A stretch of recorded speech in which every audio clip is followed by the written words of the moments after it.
ফায়ের জাদুতে Brazil আর্জেন্টিনার ফুটবলাররা মাঠের সবুজে সুন্দর ফুটবলের ফুল ফোটান। এই দক্ষিণ আমেরিকার ফুটবলেই আবার দেখা যায় মাঠের মধ্যে মারামারি ঘটে। কত ধরনের ঘটনা, কখনো এমন খবরও আসে যে রেফারি নিজেকে রক্ষা করতে মাঠে নেমেছেন পকেটে পিস্তল নিয়ে। গতকাল তেমন কিছু ঘটেনি, তবে ফেরুকাফের ম্যাচে রেফারি নিজেকে বাঁচাতে একটি দলের কোচিং স্টাফের এক সদস্যকে লাথি মেরেছেন।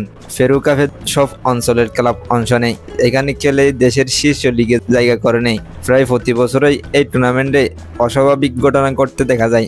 গতকাল এসপুত হুয়াকিয়া ও মাগদালানের মধ্যকার ম্যাচে তেমনই এক অপ্রত্যাশিত ঘটনা ঘটেছে। ম্যাচ তখন শেষের দিকে, দ্বিতীয়ার্ধের 37 মিনিটের খেলা চলছিল। নিজেদের মাঠে হুয়াকিয়া এগিয়েছিল 2-1 গোলে।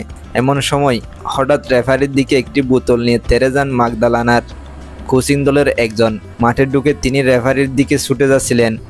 অবস্থা বেগতিক দেখে রেফারিও দৌড়ে এসে কোচিং দলের ওই সদস্যের গাড়ে জোরে সোরে লাথি মারেন। সঙ্গে সঙ্গে মাটিতে পড়ে যান ওই কোচ।